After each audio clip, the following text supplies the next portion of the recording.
We should probably do some sort of introduction. So like, hi, everybody. I'm Patricia. I'm Lee. And we're weird as fuck. Yeah, I suppose you probably should, I guess, huh? Yeah. Because someday we might be famous. Okay. So.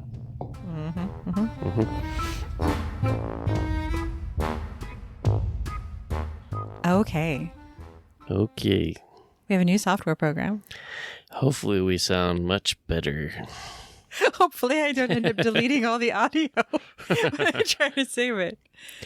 Watch me roll. Been there, done that already. So Oh my God. But that other program sucked. Yeah, that other program. Yeah. We won't name it because we don't want them to sue us, but yeah, it sucked. It was really, really bad, and now it's gone. And now hopefully this one will work better. You'll be able to hear us consistently. Hopefully. And I will learn how to use it. Maybe even do some fancy stuff with it. In the meantime, so last time we talked about glitches in the Matrix. Yep. And we'll talk some more about that later again. Do you have any guesses on what we're going to talk about this week?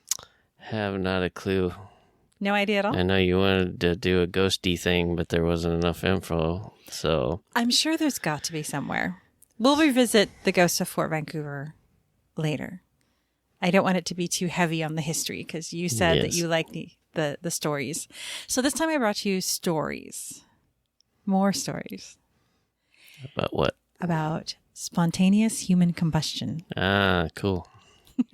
Yeah, we've seen a few shows on that. We have, It's and definitely weird as fuck. It's pretty fascinating.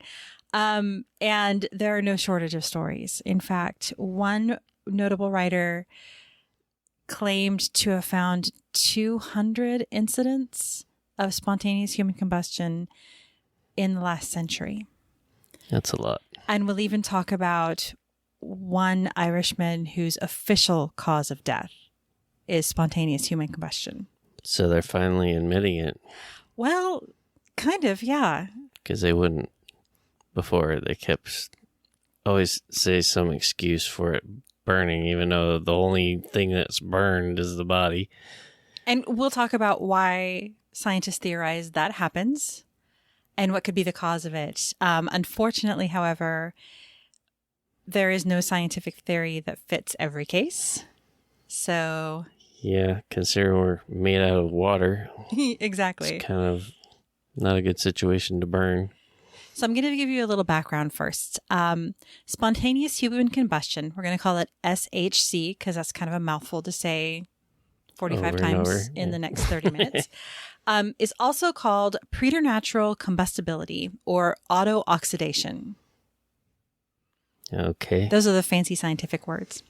They happen when a living or recently deceased human being or critter erupts into flames without any apparent external ignition source.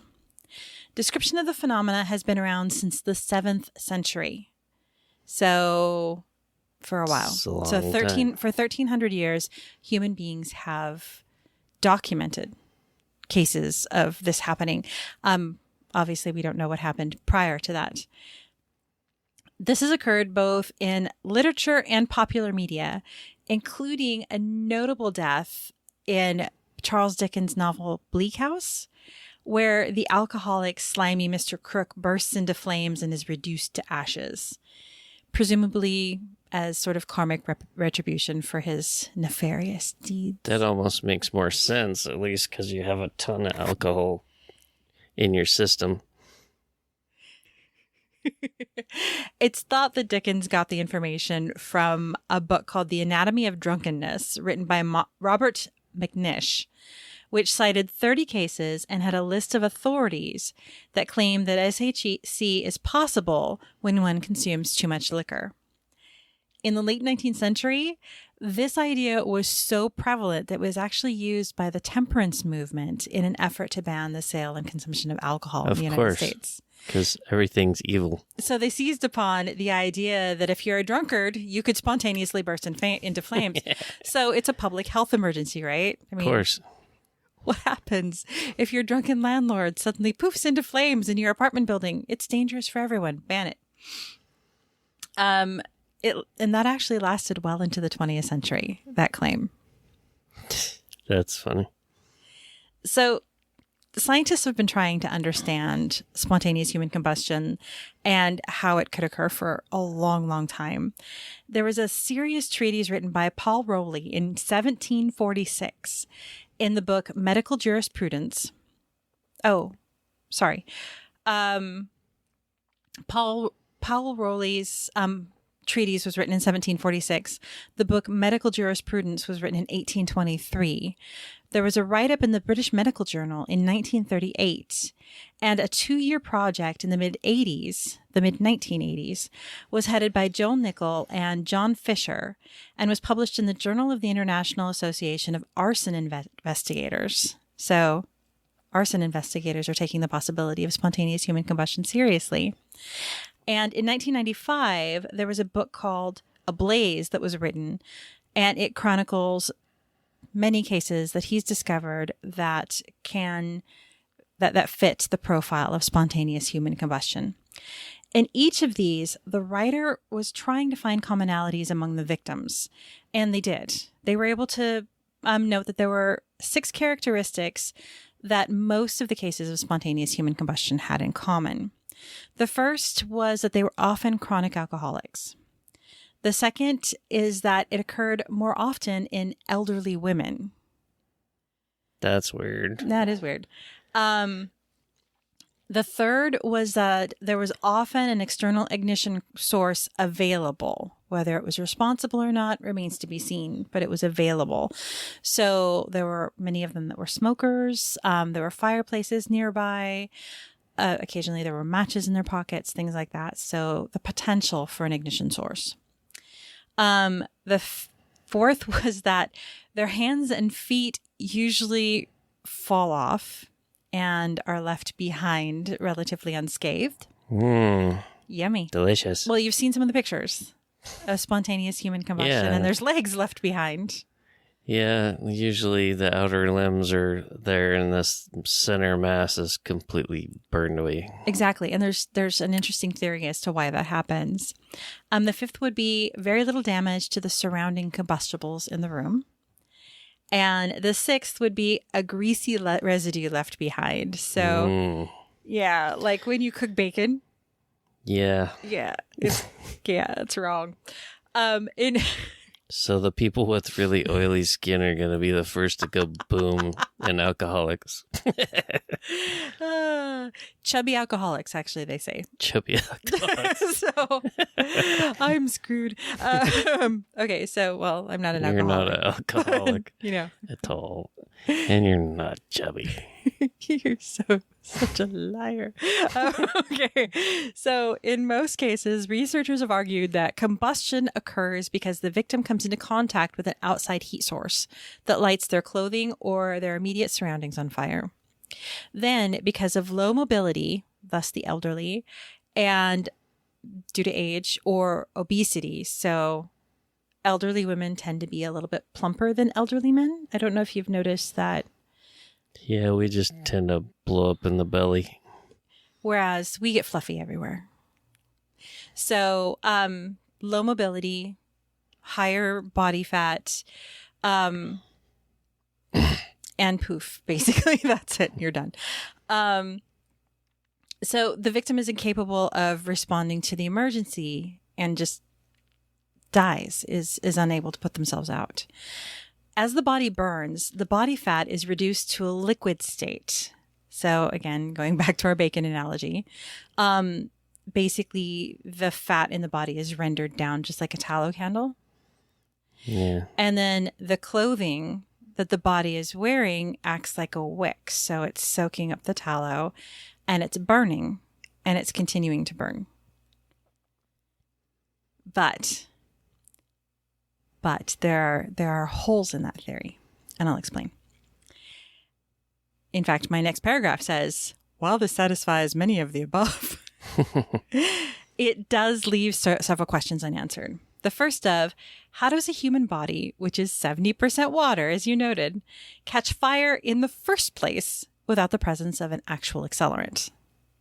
Yeah, you think you'd have to be soaked in stuff to burn out. How can a human body be reduced to ash in just a few hours? Many victims are found within a day of their initial demise, some within hours, in an open space. So they're not enclosed as you would be in a crematorium. In a crematorium, it takes 1 to 3 hours to reduce a body to ash at 1400 to 1800 degrees Fahrenheit. So how do you do that to a human body? That's what I always wondered. I thought there'd be like the skeleton still there, and it's like completely gone. Yeah, and I do have some pages or some pictures that I'm going to post to the website with a blog post when this goes live. And you'll see that for some of these people, there's nothing left. And even in a crematorium, unless you have one of the more advanced systems that has sort of like afterburners, they have to go in with a rake-like machine or device and break up the bones. And in this case, it happens spontaneously in an open space with no accelerant and no outside source of ignition. It must be cheap to bury that way. You don't even have to pay for a crematorium. And the third would be, how can a fire that is so hot and so persistent that it can reduce a human to nothing not damage the rest of the room? Have no clue. It's weird. So there have been experiments over the years, including one conducted by the BBC, in an attempt to answer those questions. They used pig carcasses because pigs are a decent analog for human beings. They're roughly the same mass, sometimes the same size. Their skin is very similar to ours. I find it disturbing that we're very similar to pigs. I think pigs probably find it very disturbing that they're very similar to us. Maybe. Pigs aren't destroying the world. We are. Yeah, we're doing a damn good job. We're a whole lot more savage than pigs. I think pigs are probably higher on the evolutionary rung, but that's another story for another time. So what they did was they wrapped pig carcasses in cloth and lit them on fire. And some of them did manage to harness the wick effect. So they were able to keep burning for several hours and reduce a portion of the pig to little more than ash. But it didn't satisfy the same criteria. Still bones, I bet. There was still a decent amount of the carcass that was left behind. And it took hours under very carefully controlled circumstances. So there's a professor of biology. He's a visiting professor at the University of Leicester in England. His name is Brian J. Ford, and he thinks he has the answer. In a recent interview, he stated that alcoholism was traditionally thought of as a risk factor, but it isn't plausible because of the high water content and how much alcohol that you'd have to consume to create the right circumstances that you would be combustible. It would have to saturate your tissues in far in excess of what would take to kill you. So you'd be dead long before you were saturated enough to burst into flames. Yeah, but if you drink nothing but alcohol and you drink no water, nothing else, I kind of wonder. And that's actually part of what he's saying here, because he believes that many of the people were actually ill. And with some diseases, including advanced alcoholism, the body produces methane. And methane is highly combustible, even in human tissues. My aunt, you remember, she passed away about 18 years ago now. She was an alcoholic, and her liver was producing ammonia. And she was producing methane as well. And I would think that those sorts of circumstances would be more conducive to that. It really messes your body. And still, she didn't burst into flames. No, she did not. So he found that fatty flesh, even when soaked in alcohol, wouldn't burn. But it's not methane, it's acetone. My bad.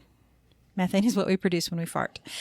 And Yeah, I thought you were going to talk about your uncle. family farting in the flames of a campfire. My uncle only did it once, and he was very sorry. He learned his lesson. He learned his lesson. Don't try that at home, kids. Okay, so the body produces acetone, not methane. And when he soaked fatty flesh in acetone, he found that it was highly flammable. Yeah, that shit burns up good. He says, and I quote, "I experimented with scale model humans using pig flesh that had been marinated in acetone, and they burn like incendiary bombs. Alcoholism can cause people to produce acetone, as can many diseases. My conclusion is that an unwell individual produces high levels of acetone, which accumulates in the fatty tissues and can be ignited, perhaps by a static spark or a cigarette. The presence of such a chemical produced in the body of an ailing victim could explain why so many cases occur in the elderly and infirm. These, combined with an external ignition source like static electricity or cigarette smoke or a nearby fireplace, could explain why people suddenly go up in flames." Yeah, it makes a lot of sense to me. But there are people, of course, there are detractors who say that the body doesn't produce enough acetone for the entire body to combust. Yeah, it could be just the belly and chest. And you would think also that before your body reached that point, you'd notice something was off. Yeah, they got a lot of them where they just laid there. Like it was instantaneous because they didn't get off the bed. They didn't move. Exactly. And one researcher believes that that's because it happens with such ferocity and so quickly that it essentially singes the nerve endings and they don't really feel it. Well, that's good at least. It's still an awful way to die. So Lawrence Afrin, MD, is a mast cell researcher. And I couldn't find where he's currently researching his mast cells at. He posits that a rare condition called mast cell activation syndrome, or MCAS, may be the cause of the phenomena. In MCAS, mast cells spontaneous release over 200 inflammatory molecules known as mediators, including the substance norepinephrine. Afrin describes a case of a man with MCAS who grew ill and appeared to smoke in the presence of several witnesses. He wasn't smoking, his body was smoking. It's like, could you imagine seeing somebody starting to smoke? Well, I've got a couple of those stories in here. So I'm just giving you the background now. The stories are coming up, I promise. I like the stories. I know you like the stories. Afrin writes that the release of large amounts of norepinephrine is something else. I'm on a roll today. Or perhaps another mast cell-derived substance could turn on a regulatory protein called UCP1 in greater than normal amounts. UCP1 causes adipose oxidation, so fat oxidation, to be released as heat. Adipose tissue is a known repository of mast cells. Under the right circumstances, a sudden flood of norepinephrine released from the adipose mast cells could activate the UCP1 and cause heat generation in excess of 90 degrees Celsius. Once the adipose tissue was ignited, it would in theory burn itself out, inclusive of the bone marrow. So you'd burn down to the bone and within the bone as well. And of course, there are alternative theories, and some of them are kind of wild. So I mentioned the book Ablaze earlier that was published in 1995 by Larry E. Arnold. He proposed that there was a new subatomic particle called the pyrotron. It sounds like a ride at the carnival. Some weird spinning thing. The pyrotron.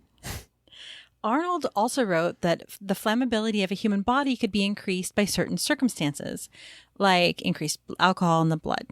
So he's on board with the whole, if you're a drunk and you have these little subatomic particles that nobody's ever heard of before, you're going to go poof.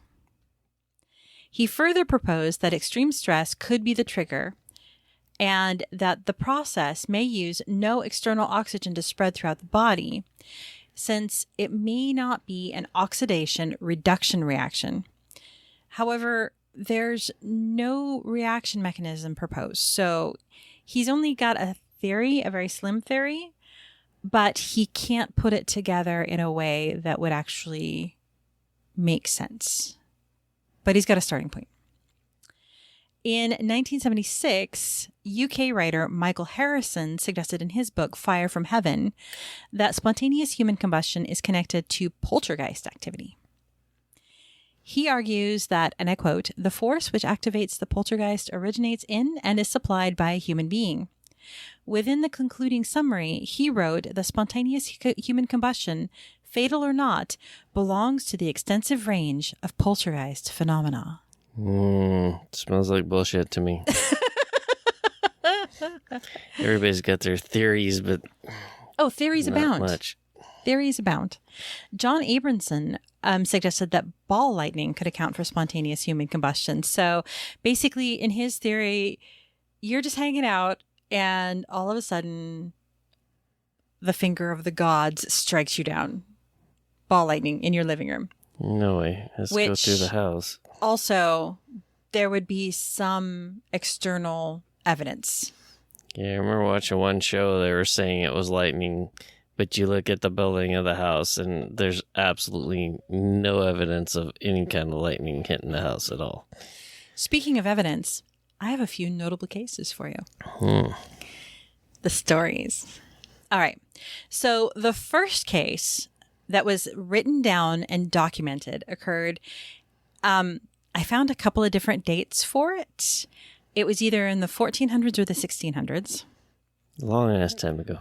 Yeah. So a long time ago, sometime in that 2-century period, a young Italian knight was at home visiting his parents, and they were enjoying some very strong wine. They did not fuck around with their wine. This shit could blind a sailor. And as he's putting away a few cups, he starts to complain that his stomach hurts. He's not feeling well. And then he starts vomiting fire. And then the fire eventually consumes him in this massive conflagration. And there are apparently several witnesses, including his poor parents. Can you imagine? Well, that could be your ignition source if you puke or burp or whatever and expose it to oxygen. Ignition says something and boosh, boom. Yeah. So on the 2nd of July, 1951, Mary Reeser, this is the one that we were just watching on whatever that program was. What was that? I don't remember Believers now. Or we watched so much weird shit on TV. One paranormal something. Oh, paranormal phenomenon. No, it wasn't. It was the Night at the Museum guy. Oh yeah. Yeah. Anyway, I can't remember what. I don't remember. Anyway, a 67-year-old woman was found burned to death in her home when her landlady went in to check on her. The landlady showed up to the apartment. She hadn't heard from her in a couple of days. Knocked on the door and got no response. She tried the knob, and the knob was hot. So she went back and called for help because she's smart and she knows that if the knob is hot, there's fire on the other side and you don't open the door. Not everybody follows that rule. Yeah. So the police and fire department came, and upon entering the home, they found that her remains were completely burned to ash. Only one of her legs remained. The chair she was sitting in was also destroyed. During the investigation, detectives speculated that her temperature was around 3,500 degrees Fahrenheit, which obviously puzzled them because not only was that an incredible temperature for a body in an open space to burn at, but nothing else in the apartment was damaged. Just her and her chair and the rug beneath her.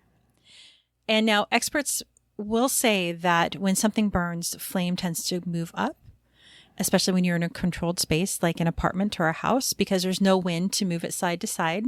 Still, it's hotter and shit. You'd think it'd set the house on fire. Right. Well, the ceiling was singed.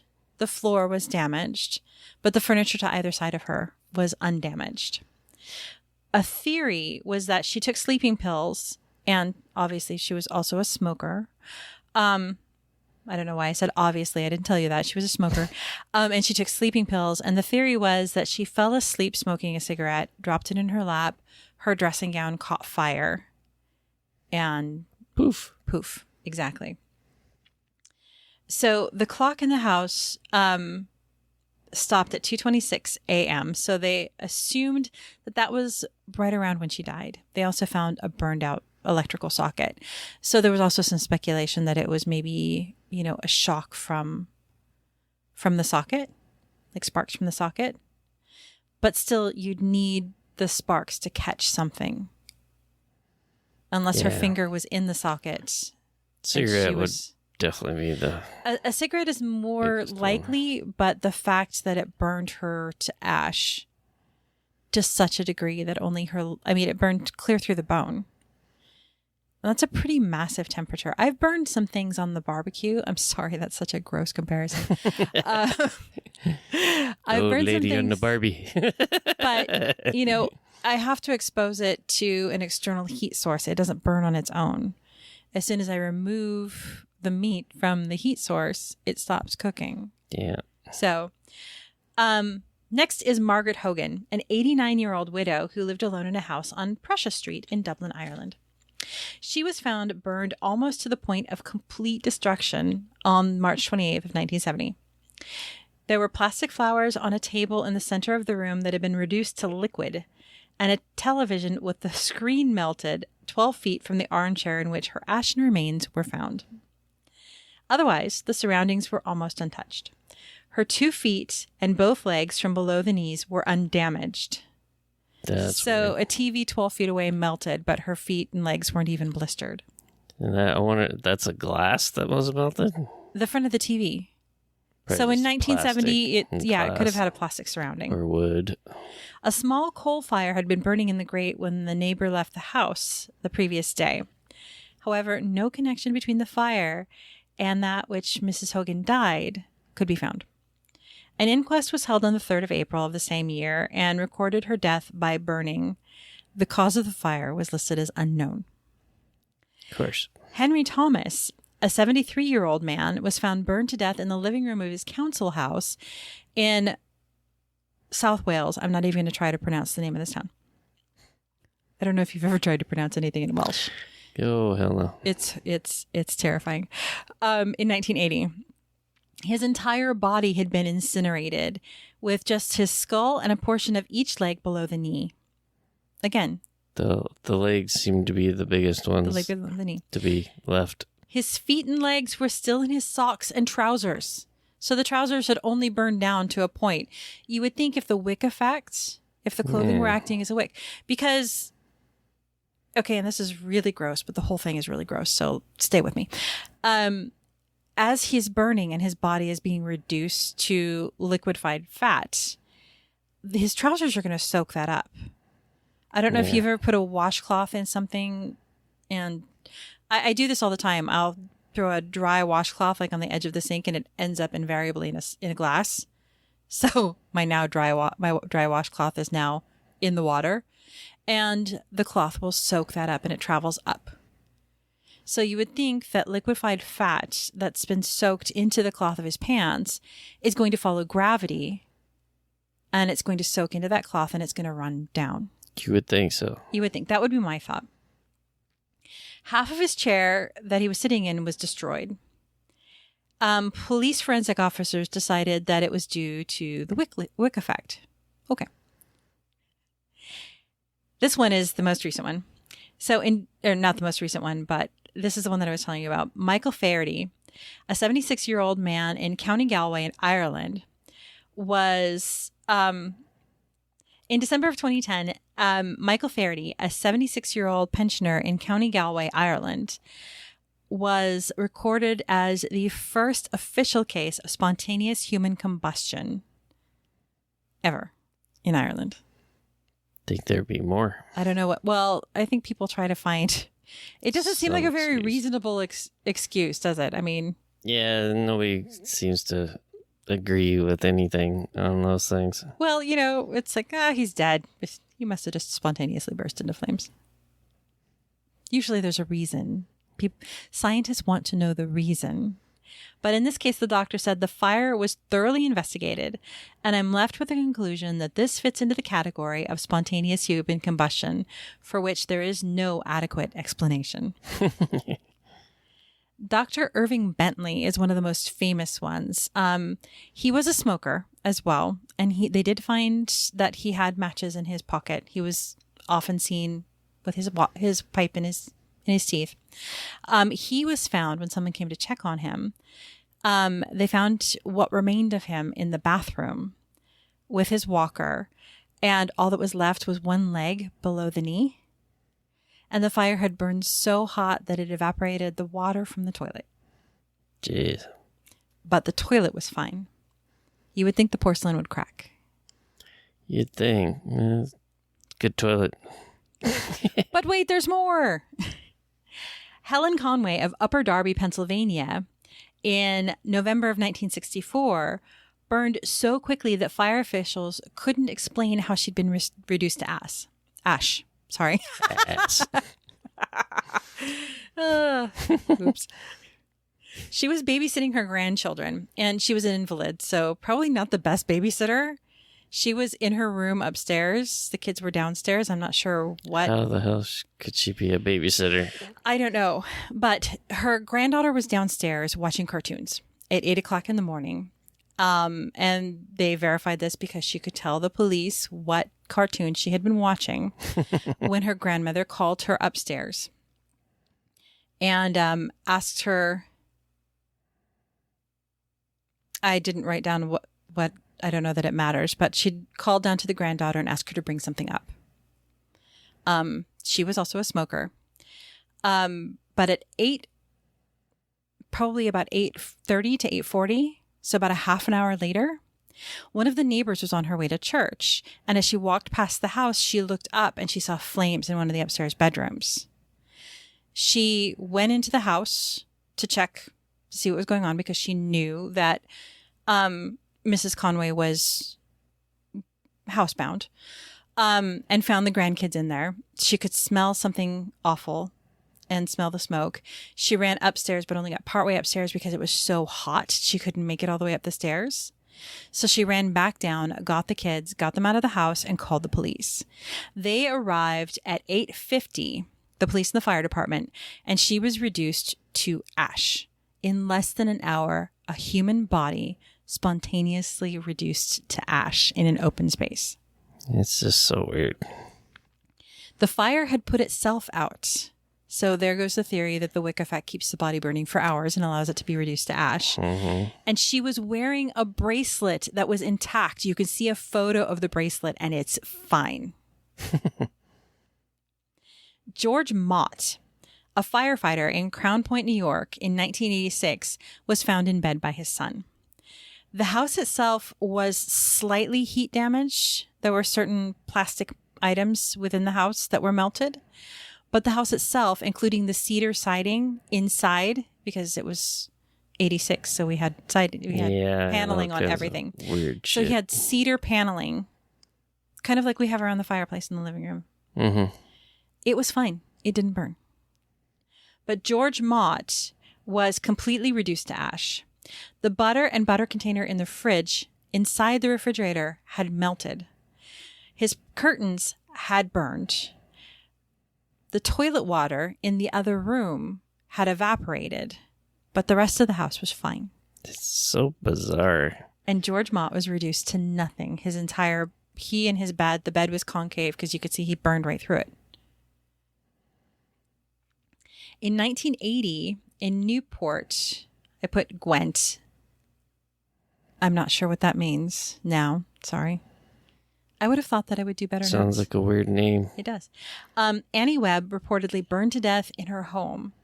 When she was found, only a pair of legs, a piece of her arm, and her skull remained. The tablecloth nearby her body was completely unscathed. It's almost like it beams heat in certain directions or something. It's weird. Norfolk Broads in the UK in 1938, Mrs. Carpenter was enjoying a boating holiday.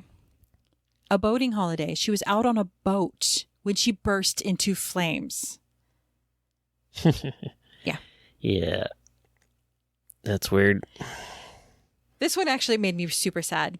So there's a nursing home in Stanmore, which is a suburb of Greater London. And they had a sweet little kitty named Peppy the cat. And Peppy the cat walked into the common room and burst into flames in front of the residents. Flaming kitty. It's not funny. Be nice. Stop it. You're terrible. I can't even imagine the trauma, though. You're sitting there, oh, here, kitty, kitty. Kitty just bursts into flames. The devil has come for your cat. In 1985, Vietnam War veteran Frank Baker of Vermont and his friend Pete Wiley were preparing for a fishing trip. So they got up early in the morning. They were getting their gear together. And they were sitting side by side on the couch, probably having a cigarette and some coffee and talking about what they were going to do, when Pete suddenly felt a burning sensation. The two men glanced at Pete's midsection and saw flames erupting from his abdomen. Okay. They were horrified, leapt to their feet, and put the flames out.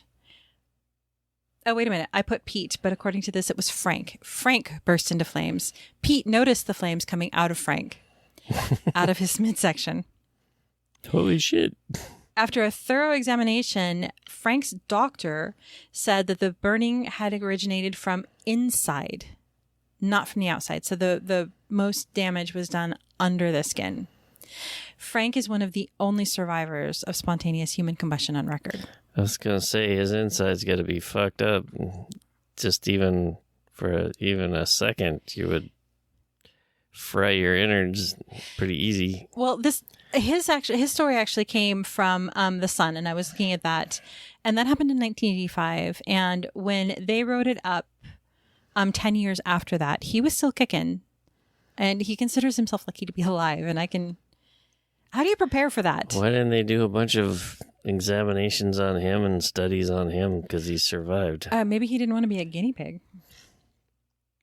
So in September of 2017, John Nolan, a frail elderly man crossing the street in London. A lot of this seems to happen in London.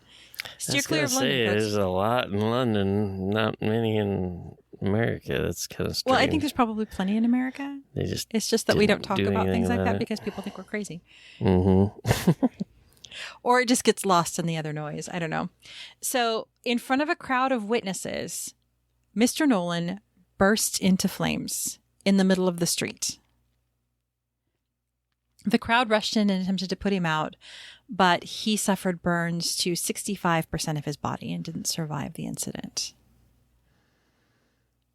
Yeah, well, yeah, I couldn't see you if that's where you burn up at, you wouldn't live long. No. Because that would just tear everything up. And that one, they suspected that he had been smoking as he was crossing the street and that maybe he'd dropped his cigarette and his clothes had caught fire because they did note that he was covered in burns on the outside of his body. That's where the majority of the tissue damage appeared to be. So that one could just be a good old-fashioned case of external combustion. This one, however, in 1979, Beatrice Oskey, who was an alcoholic, who did drink, and who was also diabetic. So the doctor that I talked about earlier had talked about acetone buildup, which can happen in diabetic ketosis. Yeah. Ketoacidosis. She was alone at home. Her son and daughter-in-law had recently split up and he'd moved back in with her. But he was going to be gone for a day or so on a ski trip with some friends. And her soon-to-be former daughter-in-law came by to pick up some things from the house and to check on her while he was gone.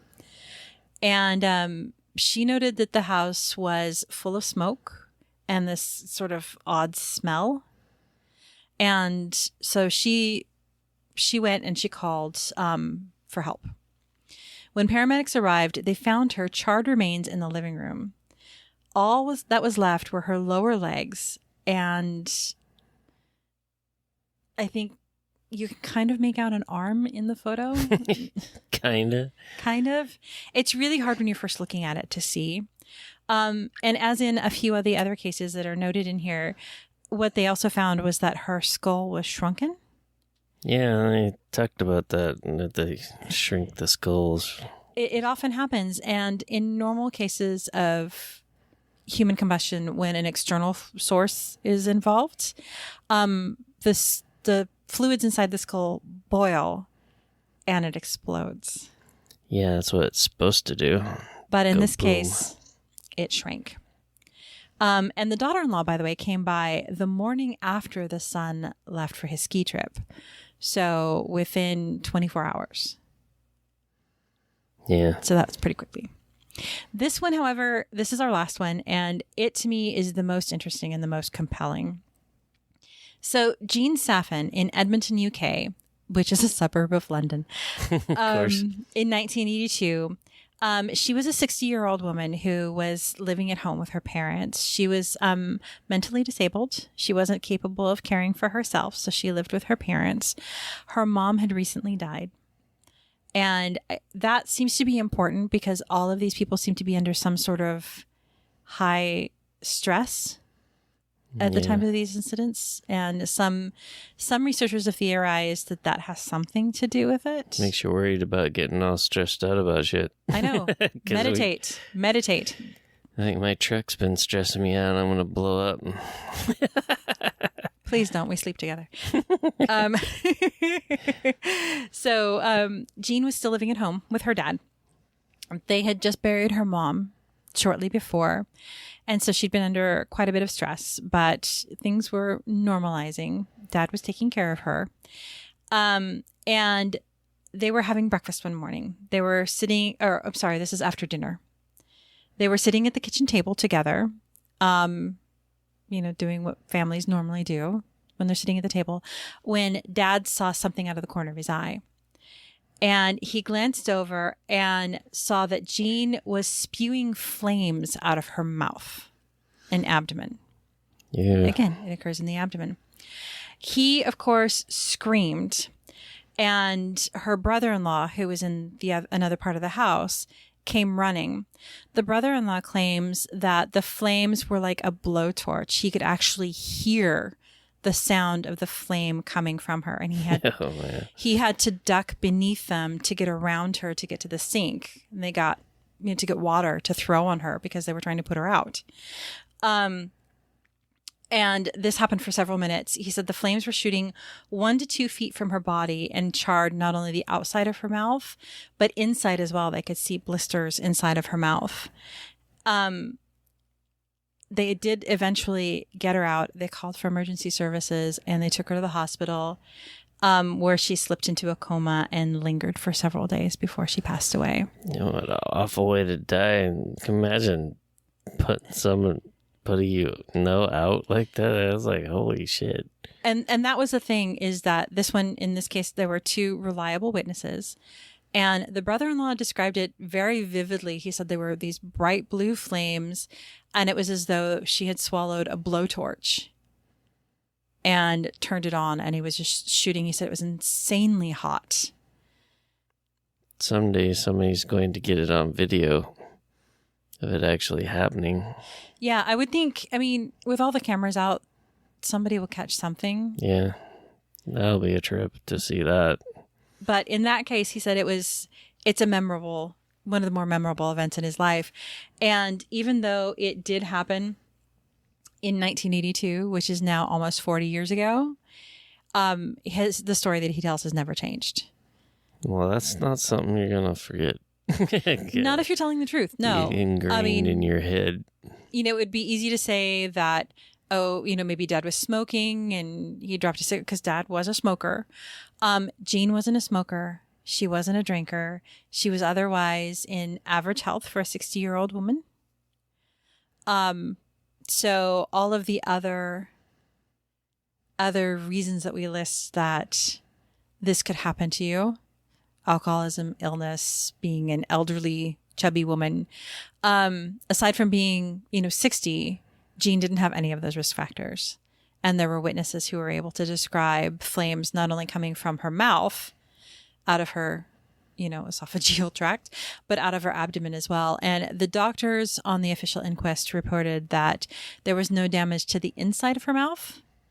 But the brother-in-law said that obviously he was looking her straight in the face as he was trying to pour water down her mouth, down her throat, to get the flames out. And he said there most certainly was. He could see the blistering. He could see the charring inside of her throat. So why would they lie? That's stupid.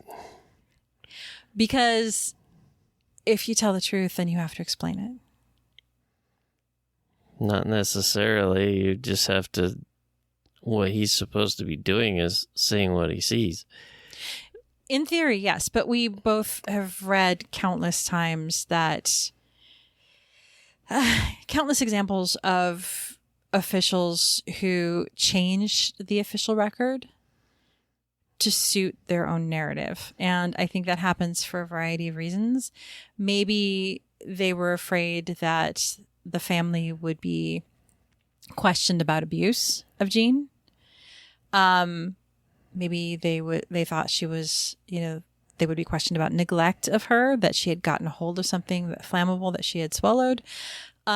Maybe it was just an oversight. And whoever filled out the form didn't really check her out thoroughly. That would be a good one there, because usually they just kind of half-ass shit if they're in a hurry or whatever, or they don't want to deal with it. And that's a thought. And, it's really sad because the brother-in-law said that as horrific as seeing her on fire was, he said the days after, as she languished in the hospital, were even worse. That'd be miserable. Because, he said that she was a darling woman who was just, occasionally she had the mind of a child, so occasionally prone to fits. But by and large, he said she was just a very happy person that everyone really cared for. And to see her in such a state and to see her linger was really difficult for them. But they had no explanation for why she would be sitting at the dinner table and just suddenly start shooting flames like a dragon. Yeah, it's definitely weird as fuck. So those were the 16 stories that I thought were the... Oops, I hit the microphone. The 16 stories that I thought were the most interesting. But there are hundreds, like I said, 200 in the past century that have been documented. I read a story about a man and a woman, husband and wife in the Midwest. And they were having their morning coffee, normal day. He turned around to put his cup in the kitchen sink, and she noticed flames coming out of the back of his shirt and grabbed a towel and had to put him out, and he had blisters on the outside of his skin, and he was standing in the middle of the kitchen. Yeah, it's just, all of it's just so weird to fathom that happening to somebody. There was another story about, I want to say it was in the 17th century, about a cook who was known to be a raging alcoholic. She was also rather plump, so she meets those criteria. She fell asleep on her pallet in the restaurant's kitchen because health codes were not a thing back then. And they found her charred remains the next morning. Her straw mattress was still intact on top of it. It's just bizarre. And straw is pretty combustible, so yeah, wow, we're at 48 minutes now. So. Wow, that would be really comfortable too. More comfortable than the floor. I guess. Yeah. So those are my tales of spontaneous human combustion. Yeah, it was definitely weird. I specialize in weird. You know what else I specialize in? Chowder. Want some chowder? Yeah. All right. If you have stories with spontaneous human combustion, please send them to us. I want to read them. We all want to read them on air so we can hear it. Yes, absolutely. Thanks for joining us. And if you have any information that you'd like to share or you'd like to see our sources for this story, check out our website at weirdasfuck.com. Bye. Bye.